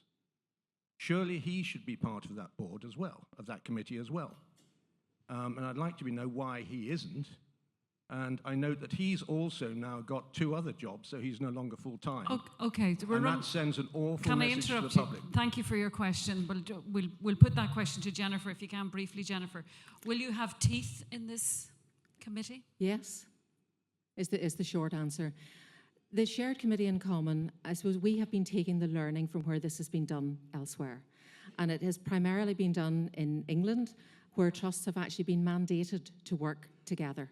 And we just heard a presentation, some of us who were in the Glen Suite earlier, from Len Richards from the West Yorkshire Association of Acute Trusts, WIAT, and how those 6 organisations have come together to look at how they are providing services for that much broader group of people. So rather than just 6 trusts, that broader geographical area of 2.3 million people. And that's really what we want to get to in Northern Ireland. It's early days for us, and there is much to do around the governance and assurance, but the intention is, yes, we will have teeth. I think it's important to bring in the primary care bit and the comment just about who else is at the table. And this is where we're getting to with the neighbourhood model. I think the GP really needs to be at the centre of that, and the services wrapped around. And even if we're not one large trust, we are operating as if we are one system. We are one system. So even though we're currently separate geographical trusts, the intent is there to do the right thing for all of the people for Northern Ireland. Okay, thanks, Jennifer. Any more questions from the floor? I'll take one more question. Yes, down here at the front. Thank you. And this will be our last one because I want to cut it for our next speaker. Thank you. If you could just introduce yourself to the panel. Sure, I'm Tara Donnelly. I now work independently, but I spent 35 years in the NHS, including as an acute hospital chief exec. And I was very interested in what you were saying, Jennifer. I wonder whether this idea about using hospitals differently that you hinted at, whether remote monitoring is featuring. It feels like it fits really well with Reset. So I'd be interested in your views, but also all the members of the panel. Would this be part of what you see in the future? I think it's certainly something that we have to explore. We know that the model that we have at the moment is not sustainable. We cannot keep going the way that we're going. Damien mentioned the model that we have in the south, where you've got hospital specialists out working in the community. And I referenced earlier on the fact that I think we have to question ourselves about what specialties actually need to be in the hospital and what actually need to be based out in a community model. That gets you into the area of technology, wearable tech, all of the things that support people to stay well in their local communities. And even before you get to a GP, what are the things that we are doing to support people to live well at home? And Denise will be coming on very shortly and we'll start to speak about this. But what is health? What is health to each one of us? And what are the things that make us healthy that we can do on our own or with our families or with our communities before we even get to statutory services? Okay, and on that note, thank you, Jennifer. We leave it there. Jennifer, Paul, Siobhan, and Damien, ladies and gentlemen. Listen hard, and they're specially trained to listen for sounds that would tell them maybe there's a submarine in the water or some other kind of vessel. So these sonobuoys are pretty chunky pieces of kit, and launching one out the back of a plane is quite a serious thing to do. So it's a 2-person job for a really good reason. And he said, however, he goes, if you lean over to this workstation here and you grab their light cable and you stretch it a little bit, he said, you can open the thing and you can hold it open while you launch the sonobuoy. Now it's a 1-person job, and your colleague can be down in the galley making the curries and the tea. And it was just a fascinating introduction to what happens when you get a perfect process, something really intentionally designed, and then you let a human loose on it to do as they will. And this was no ordinary workforce. You know, these were really highly trained people. They read the manual, they knew what they were meant to do, and still yet they did their own thing. And it's a story that I've carried with me for a really long time as I stepped more later in my career into the world of behavioural science, where many of those kind of quirks of humanness show up in more places. As a great behavioural scientist, I'm not going to tell you about behavioural science. I'm going to ask you to feel it for yourself. I'm going to eat my own dog food this afternoon, and we're going to play a little word game. Okay, for anyone in the room that's over the age of 35, you might remember Saturday morning TV with Mallet's Mallet. So Timmy Mallet used to get 2 children sitting on stools facing each other. He'd say a word with a theme, and then they'd have to play this rapid word recall game where they weren't allowed to duplicate, to hesitate, or to go off topic. So we're going to play that little game, and as much as I'd really like to grab 2 unsuspecting victims from the room to come up here and have some compulsory fun with me, I think maybe you'd all like to take part, so please don't be shy. What I'd like you to do is I'm going to show a word on the screen. I'd like you to think of 2 words that are associated with it and just shout them out loud. So it will get noisy in the room just for a moment, but it's okay because everyone will be shouting and nobody will really hear what you say anyway. But I'm just curious to have you go through the process of recall something, verbalize it out loud. Okay, so you ready for the first one? Okay, here we go. First one, photography. Cameras, pictures, yep, fantastic, great. We're gonna do another round. Okay, next round is festival.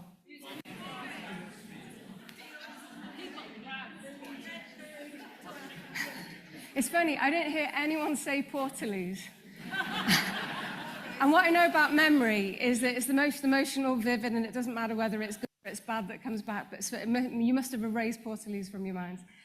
Okay, one more. Here we go, travel. Yeah.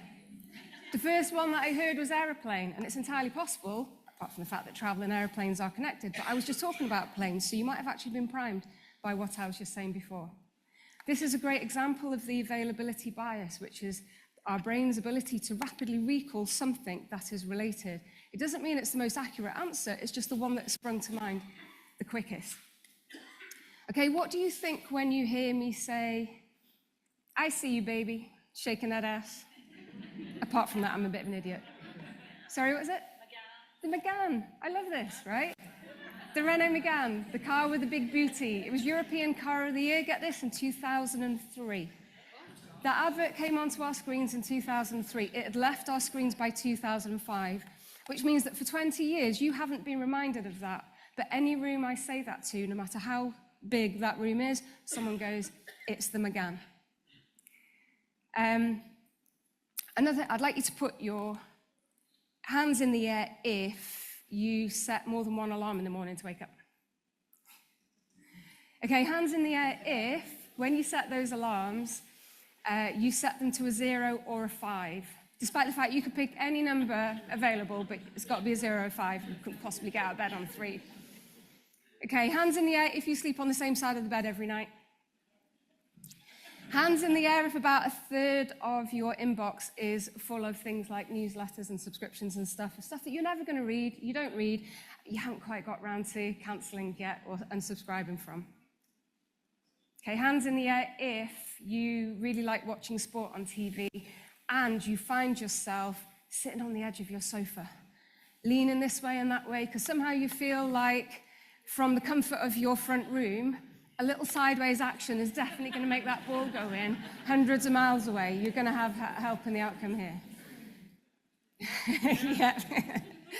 Okay, last one. Hands in the air if you've ever been away on a trip or you've been on holiday and you meet somebody new and you get talking to them and you find that you've got somebody in common back home. Yeah. You have a really difficult decision to make then, don't you? You either become best friends for the rest of the week, and it doesn't matter if you didn't know that person well. It could be the person you have in common is the person that walks your friend's dog or that repaired your car one time. It doesn't have to be a really strong connection, but you have this choice, don't you? You either become best friends for the rest of the week, or you have to find somewhere else to eat and drink for the rest of the trip. It's just really strange.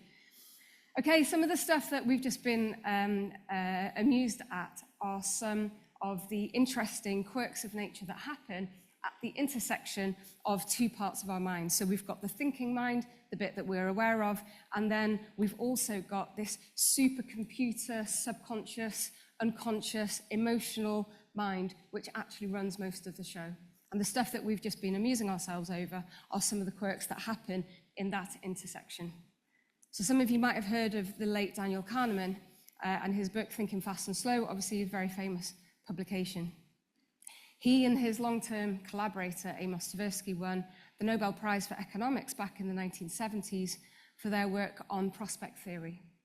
And in that work, they discovered that when people approach something under uncertainty, they were less likely to be influenced and make their decisions based on rational logic. And they were much more likely to make their decisions and choose their actions based on other things like social cues and context and emotion and their expectations. And we also know that that thinking mind that I just referred to, it's a little bit like an old mobile phone battery. You know, that kind that you've got in a drawer somewhere that even with a full charge overnight, you have to recharge it again by lunchtime the next day because it depletes really quickly. And all these factors that you can see on screen now are all the factors that deplete that battery even faster. When that battery is used up, those quirks that we were describing, they come to the fore even more. So even while Kahneman and Tversky's work was rooted in economics, the implications have grown across all sectors. And it's no surprise to know that it's of huge importance to the health and social care sector in particular, because people don't come to us as experts, they come to us new, and they come to us in pain, and they're confused, and they're tired, and they're scared. So these are just some really great reasons why, when it comes to the design of services, we should be learning and listening and understanding and designing and testing with the real people, the real humans who are going to be using them.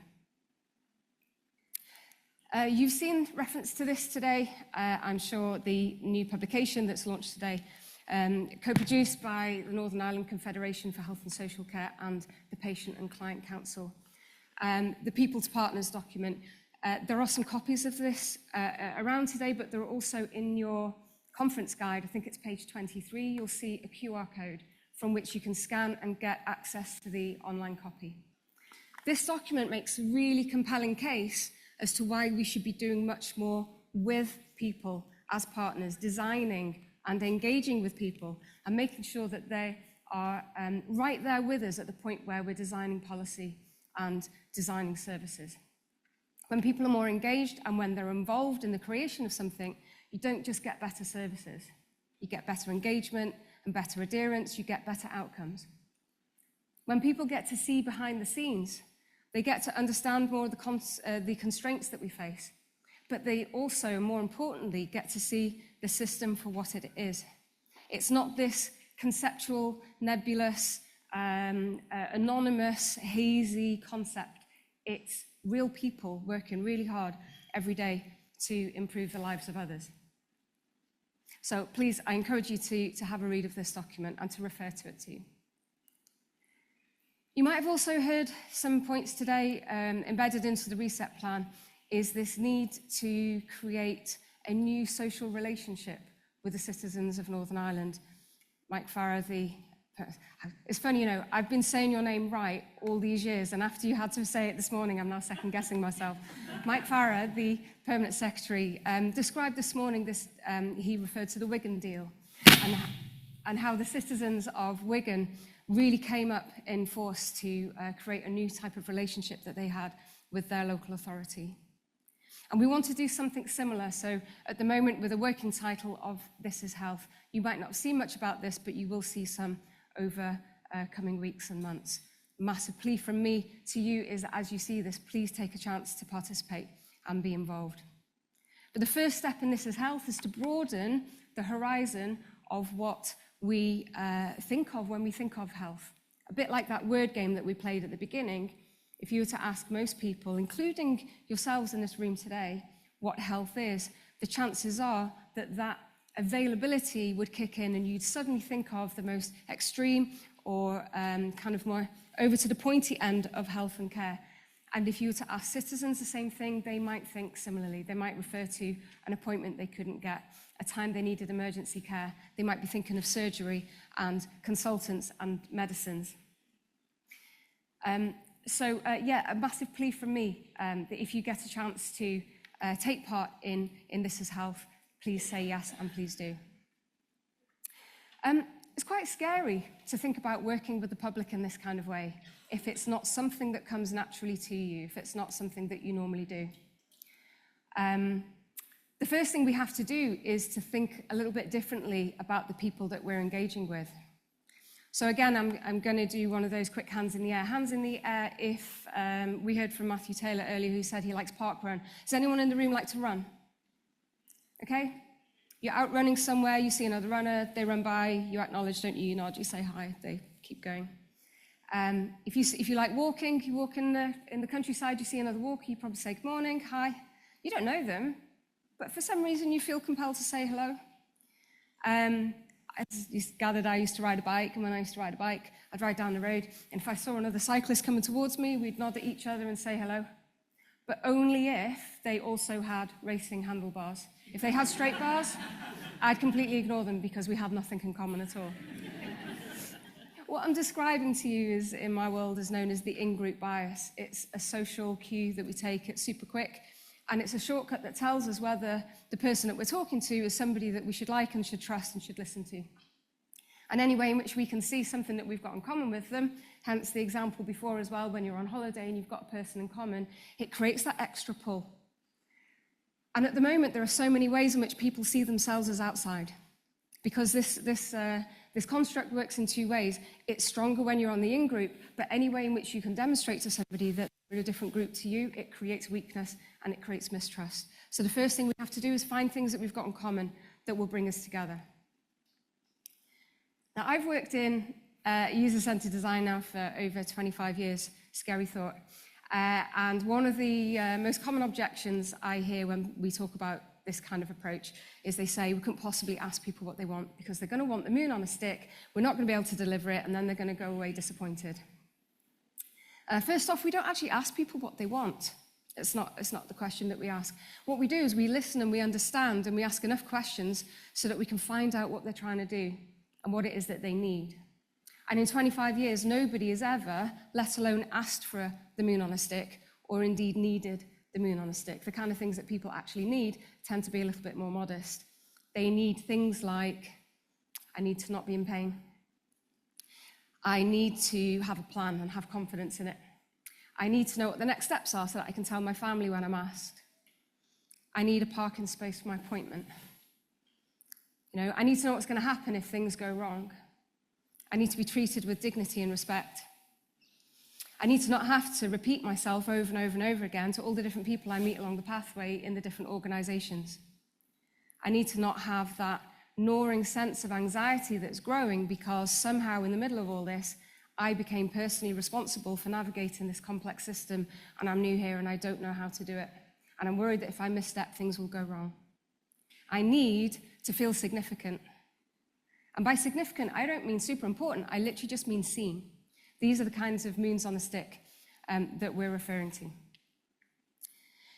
But we've hopefully made the compelling case, not just myself today, but over the course of the conference, and we'll continue to do that too. But it might actually help you to be able to visualize the things that I'm describing. What does it actually look like when we engage with users and citizens and patients and service users in this way? So if you were to observe a user research session, it might look like two people having a Teams call. Or it might look like two people having a coffee in a cafe or another community space, and somebody with lived experience is describing their experience while a researcher takes notes.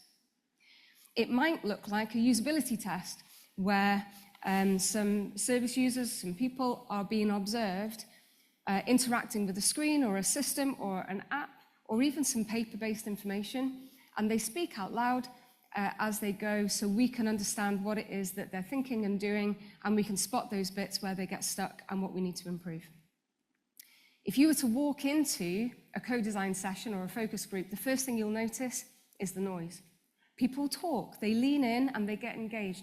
They don't use any medical jargon, they don't use anything too technical, and they will always be answering a question that you hadn't even thought of asking. On the table, there will be paper prototypes and doodles and post-it notes and all kinds of other artifacts related to the thing.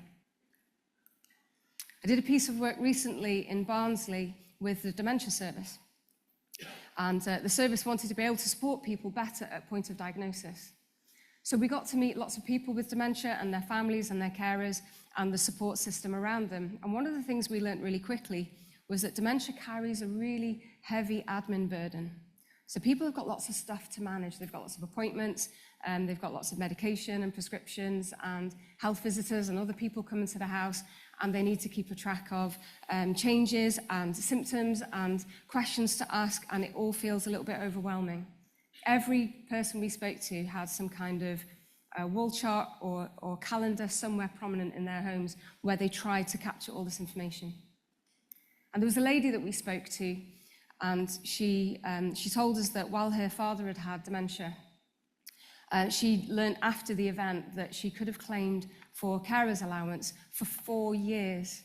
And she added up the numbers and she said it would have been worth £19,000 to her and her family to be able to provide better care for her father and better support for the family at a time that it was struggling and that it needed it.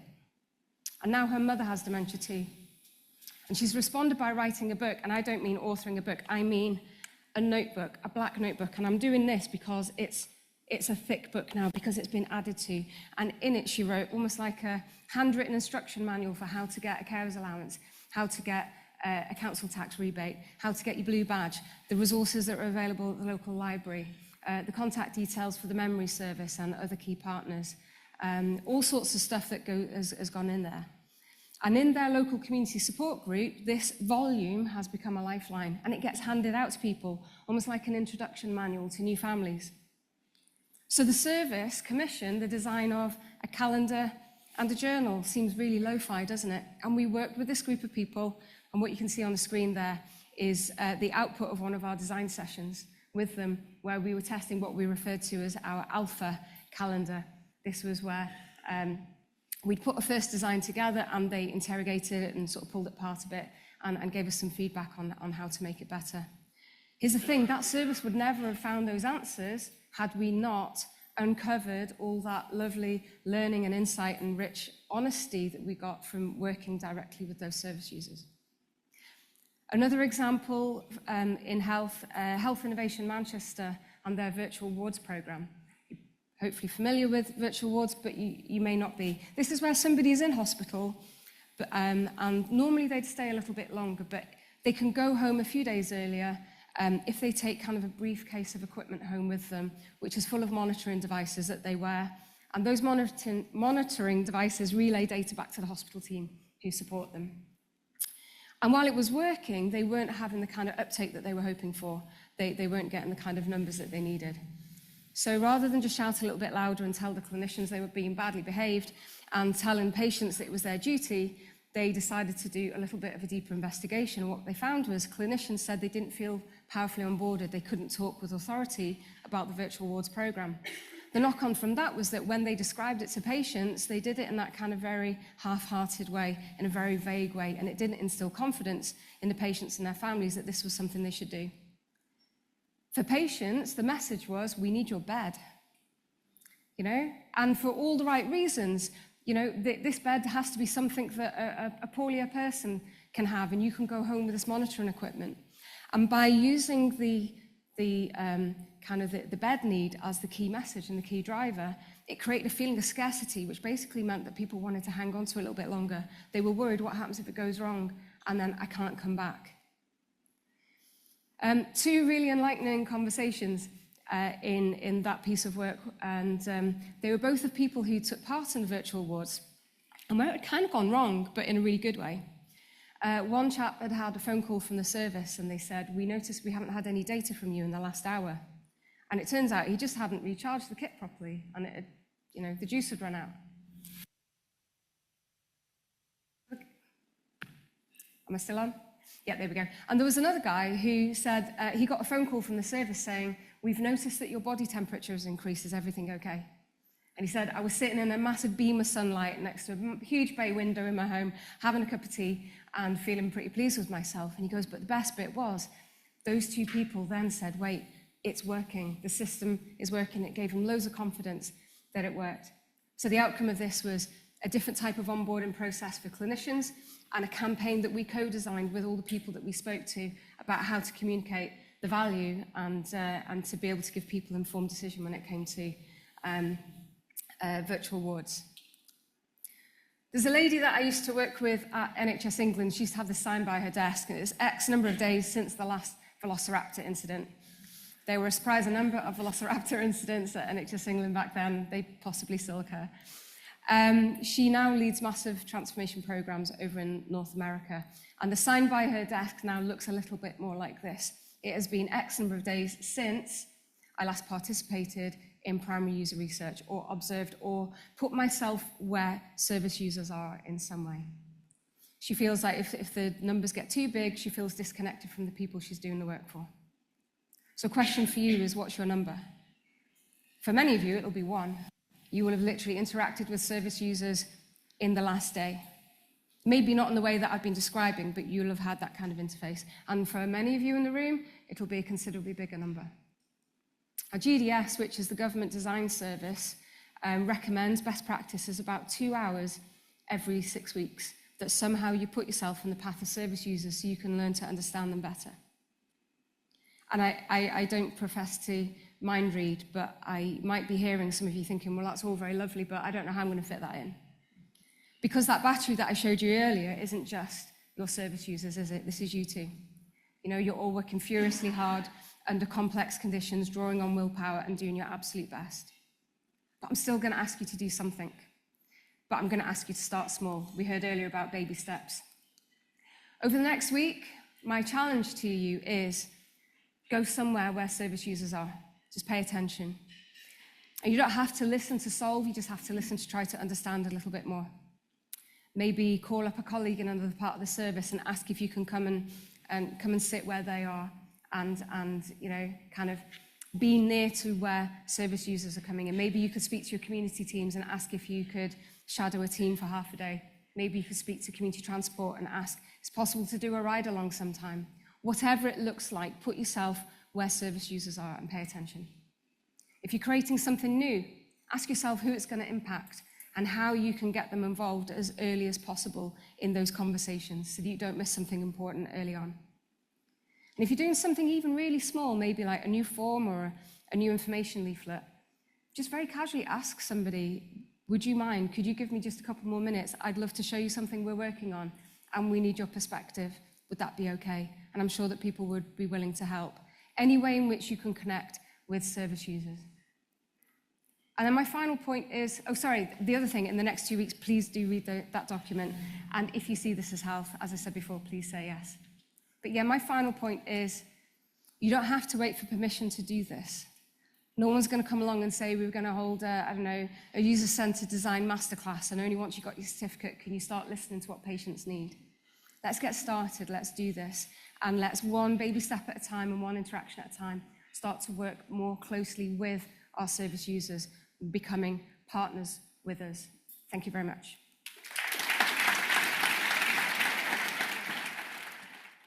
Thank you, Denise. Well, she set you a challenge, set you the request for the next week. And Denise is going to be staying around if you'd like to chat to her separately. In this final main stage session of the day, we draw out the key learning from the conference so far and bring the afternoon to a close with an inspiring spoken word performance.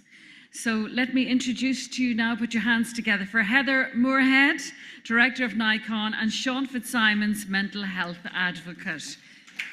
Heather, the powerhouse of NICON. To say thanks so much for being with us. The energy over today has been unreal, just the sheer amount of, it seems disproportionate to the issues in the system, just the ambition and the sense of coherence with everybody agreeing around the reset plan, the diversity in the room and everybody moving. And, you know, we've very deliberately got our treatment to prevention, hospital to community, analog to digital, and people to partners. And actually, the three shifts are the ones that everybody talks about, but our people to partners, we added that. And I think that that has made all the difference, that really none of this is going to happen without people. And we've really tried in conference to put people at the heart of everything that we're doing. And we always like to shake it up a wee bit. So we've had choirs, we've had singers, we've had poets, and this year we wanted to close out with a rap. And Sean's behind me, mucking about behind me. And the reason that we've got this is my lovely friend Noelle McAlinden chairs Mental Health and Arts Festival. It's in its 8th year. It's absolutely inspiring. It's all over Northern Ireland, and there's all sorts of things going on to really touch people's lives. They say that what makes a difference in your life is engaging with the arts. And, you know, if we're trying to make a change, just engaging with the arts really helps us do that. So I'm really delighted to close out today, and I'm going to introduce Sean, and he's going to say it all. Thank you. Thank you.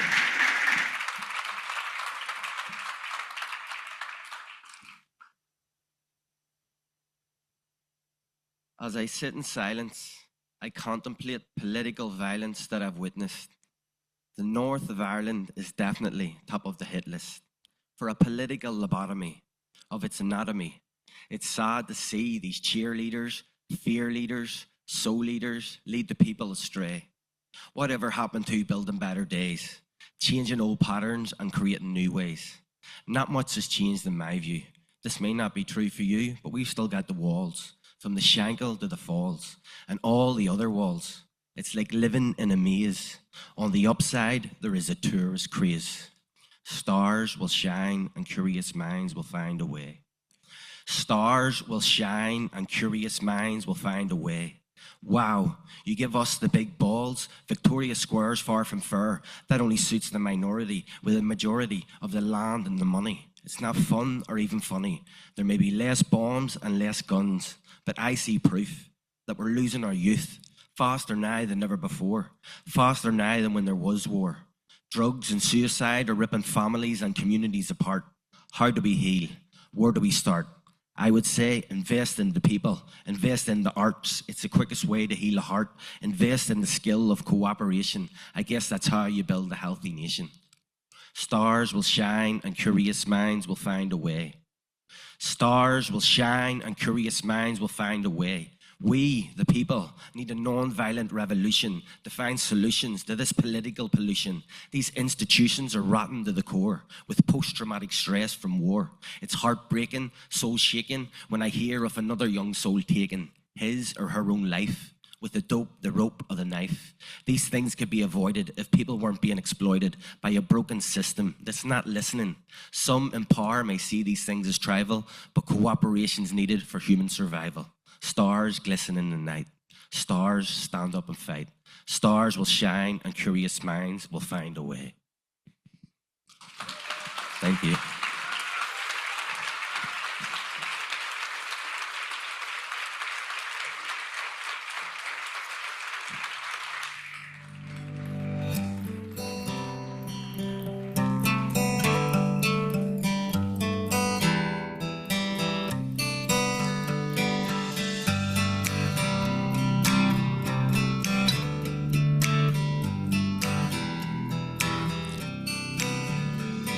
Ever get those days when your heart's like a rock and you beat that South snooker ball in a sock, like your mind's in a cage, body's in a rage, like you're holding that book but can't turn that page. Life's not straight, it's far from linear, no matter if you're young or if you're a senior. Said life's not straight, it's far from linear, full of curveballs and misdemeanors. It's true what they say, the grass ain't always greener. It's a lie when they say the older the meaner, the younger the keener, the older the wiser. I say long live the people, not the king or no Kaiser. No disrespect, it's just how I feel. Hits me in the gut when I see people kneel, each to their own. Dogs love bones, I love subjects and subjects love thrones.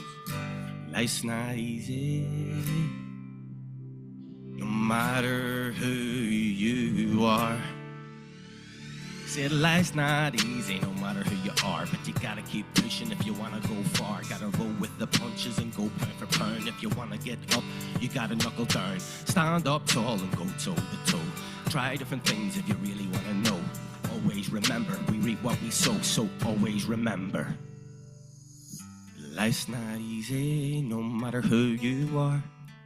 The man on the street, or the one that sits in park. Life's not easy, and we've all got our scars. Life's not easy, so take aim past them stars. Do you ever get those days when your heart's like a rock and you beat that South snooker ball in a sock, like your mind's in a cage, body's in a rage, like you're holding that book but can't turn that page? Life's not straight, it's far from linear, no matter if you're young or if you're a senior. Said life's not straight, it's far from linear, full of curveballs and misdemeanors. It's true what they say, the grass ain't always greener. It's a lie when they say the older are meaner, the younger the keener, the older the wiser. I say long live the people, not the king or no Kaiser. No disrespect, it's just how I feel. Hits me in the gut when I see people kneel, each to their own. Dogs love bones, I love subjects and subjects love thrones. Life's not easy, life's not easy. Come on, wave them hands, everybody. It's the end of the day. Thank you very much, Heather, for the opportunity to